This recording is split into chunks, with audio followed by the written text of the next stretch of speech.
Salut à tous, bienvenue dans notre chaîne Business et Vie. Nous vous retrouvons une fois de plus dans le cadre de notre formation vidéo sur Civil 3D. Aujourd'hui, nous allons échanger avec vous sur les axes décalés et connectés. C'est généralement très important de créer des axes décalés et connectés, puisque si vous faites, par exemple ici, on a l'axe principal ou parent.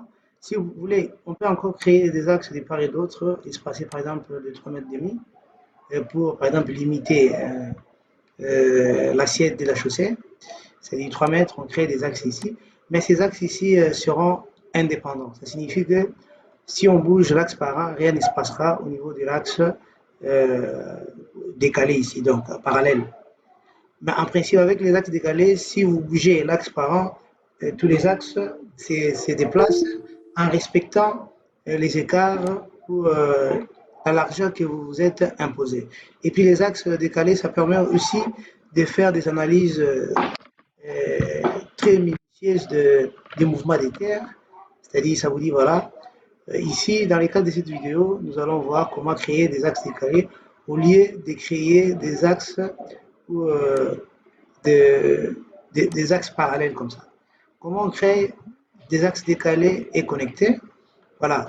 À partir d'ici, si ça, par exemple, pour vous montrer, si je vais créer un autre axe ici, parallèle à ça, vous allez voir les comportements de ça. Ça signifie que je prends alignement, je sélectionne from object, comme on avait fait, et on fait ça, je prends ça, je clique ici, Enter, je change, puisque je veux qu'il soit, et puis j'ai fait OK, je suppose que ça sera 30. Voilà, c'est 30, et puis on fait, bon, on laisse les courbes et tout ça, et puis OK. Voilà. Ça, on a un autre axe qui est parallèle à ça, mais ce n'est pas un axe décalé. Ça signifie que si, par exemple ici, on veut changer par exemple cet alignement, on s'est dit voilà, l'alignement c'était pas là, ça devait venir par exemple sortir ici. Vous voyez, cet axe, ça reste puisque c'est indépendant. Voilà, maintenant, l'avantage avec des axes décalés et connectés, ça signifie que ça suit l'axe parent en maintenant les propriétés de largeur géométrique que vous vous êtes imposé. Donc, c'est ça l'avantage d'avoir des axes décalés. Donc, ça permet de limiter l'assiette ou encore l'emprise pour faire des déblais remblais. Et puis, ça permet une vraiment forte dépendance des axes décalés à l'axe parent. Ça veut dire ici, ce qu'on va faire, on va rentrer, faire précédent, voilà, précédent, et puis on va enlever cet axe ici, on n'a pas besoin de ça. On fait précédent,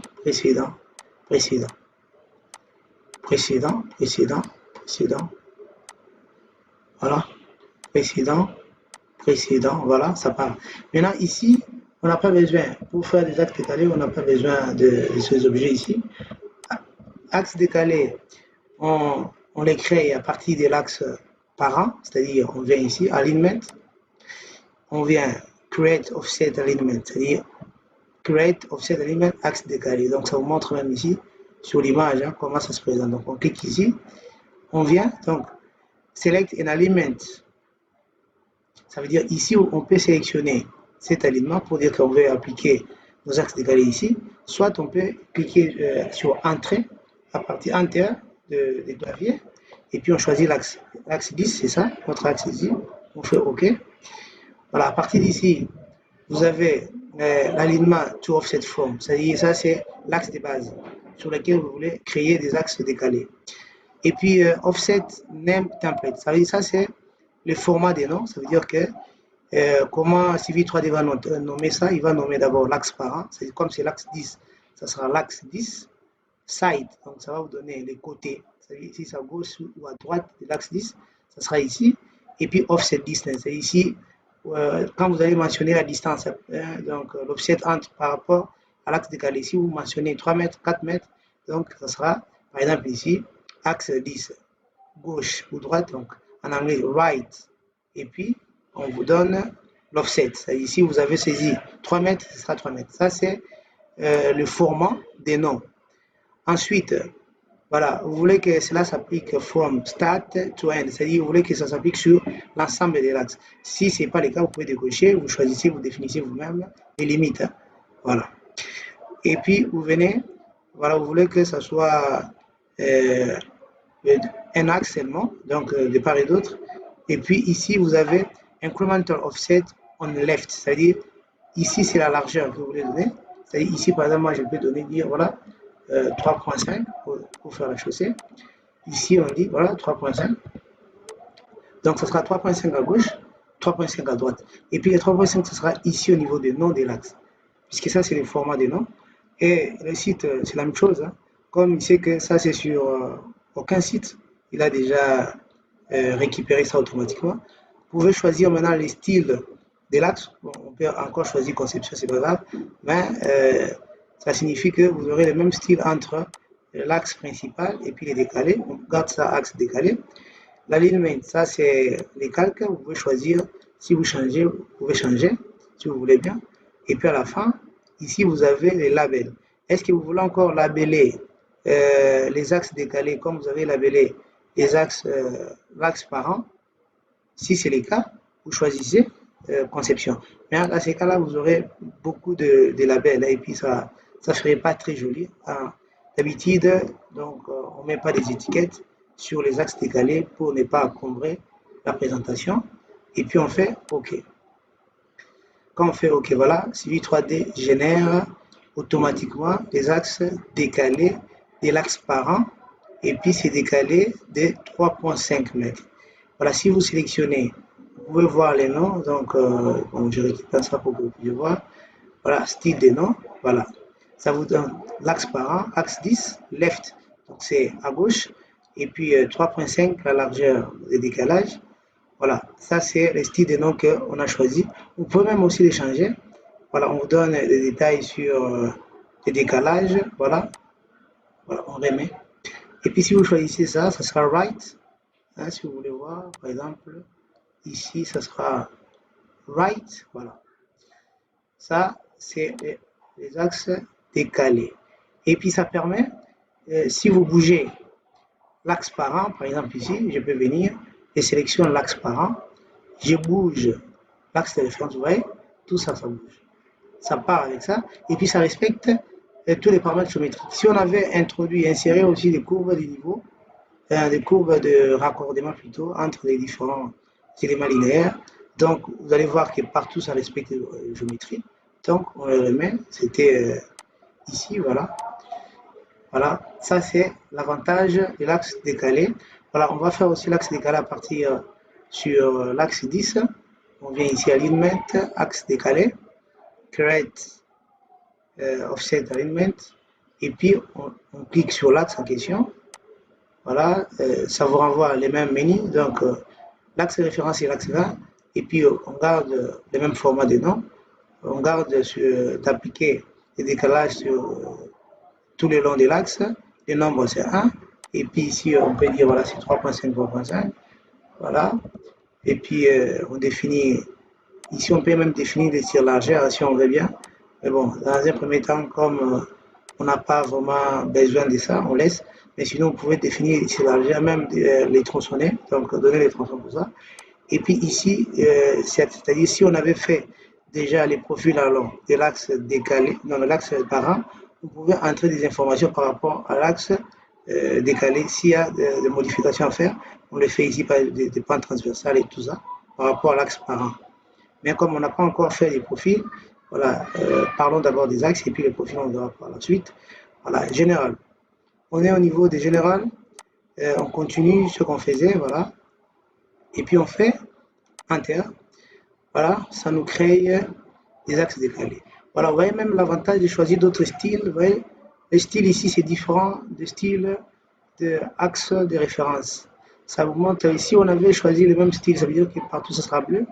Et partout, soit partout, ça sera bleu, ou soit partout, ça sera rouge.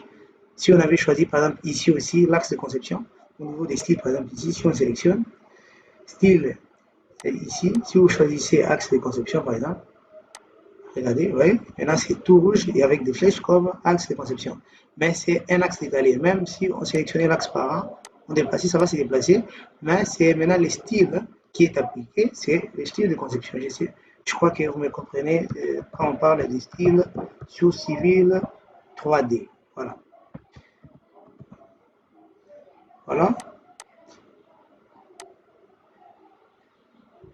Voilà. On rentre, voilà. On remet l'axe ici, c'était l'axe décalé, style, hein? On remet axe décalé, voilà, décalé, voilà.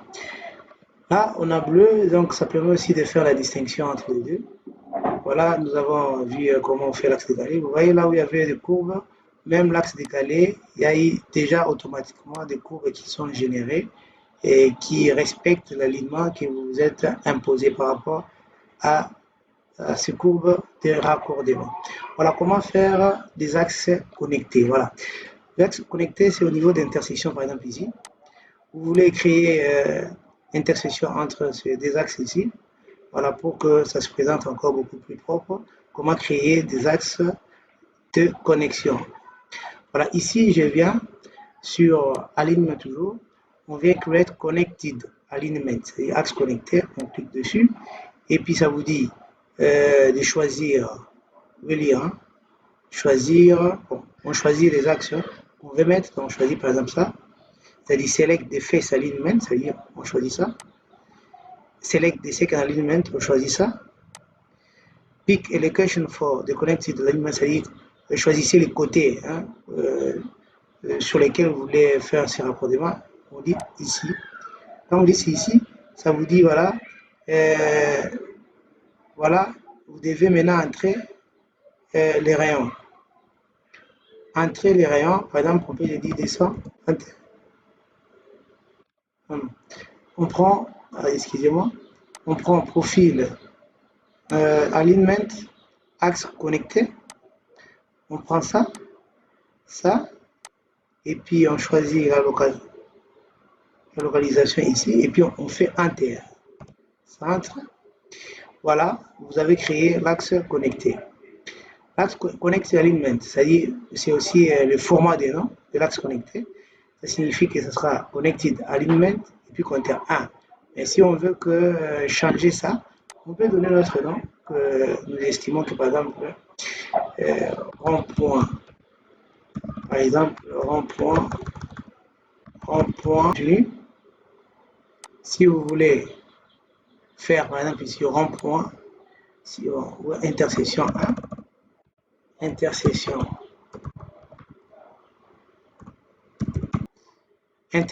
1, ça signifie que ce sera intersection 1, intersection 2, intersection 3. On peut le noter comme ça. Et puis ici, on voit, voilà, ça va commencer par 1. Et voilà, on peut même choisir ici 10, incrémenter 10, la même chose, ça sera intersection 10. Voilà, on vous dit, voilà, connected. On vous dit les axes qui sont concernés. C'est-à-dire, ici, on avait pris l'axe 10, donc décalé de 10 à droite, et puis l'axe décalé de 20 à droite. C'est 10 ici à droite, et puis 20 à droite. C'est ça ici, l'axe de base. On peut aussi modifier, si vous voulez bien, vous pouvez faire ça, par exemple. Si vous cliquez ici, vous pouvez choisir ça. Si vous choisissez, voilà, c'est les mêmes axes. Voilà, ici, on peut maintenant entrer le rayon. Bon, on peut se dire, bon, choisissons par exemple 500. On va voir ce que ça va donner. Et puis ici, on peut overall, ça veut dire même sur largeur. Donc ça commence par 10. Hein, une réserve de overlap de 10, c'est-à-dire au niveau des tangentes de courbe, ici on ajoute du mètre de part et d'autre. Et puis ici, site, c'est déjà automatique. Axe de conception, donc style d'affichage, hein, il faut comprendre. Donc soit on peut changer, si on ne veut pas que ça puisse afficher des éléments ou ça puisse avoir le style d'axe de conception, vous pouvez changer. Vous pouvez choisir si vous voulez. On laisse ça axe de conception. Ici c'est calque, vous pouvez choisir des calques que vous voulez. Annotation, on veut conception. On peut choisir ce que vous voulez. Si vous voulez que ça puisse mettre des annotations, mettez. Si on ne veut pas, on fait aucun. C'est-à-dire qu'il n'y aura pas d'annotation sur notre axe connecté. On fait OK. Quand on fait OK, voilà, on a notre axe connecté. Mais notre rayon, c'était vraiment trop important. Trop important d'avoir des rayons de 500. Mais ce qu'il faut faire, soit on peut aller ici au niveau des propriétés, ou carrément on peut faire arrière, on diminue le rayon, on met même 10, même 100. Voilà. On vient ici, on prend axe connecté, c'est-à-dire ici, axe connecté.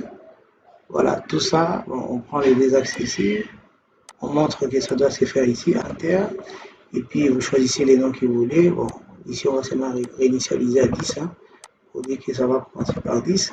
On fait OK. Voilà ça, ici je prends par exemple 50, overall par exemple de 5, et axe, ici j'ai dit aucun affichage, j'ai pas besoin de label sur les axes connectés, je fais OK. Voilà, vous avez votre axe connecté entre les deux axes. Et puis l'avantage de l'axe connecté, si vous bougez ça, l'axe parent, l'axe connecté reste connecté sur les axes ici, sur lesquels il a été créé. Voilà, ça reste connecté. On peut même changer comme on veut. Voilà, on peut changer comme on veut, par exemple ici. Ça, voilà. C'est comme ça que j'ai l'intérêt de faire les axes connectés. Voilà,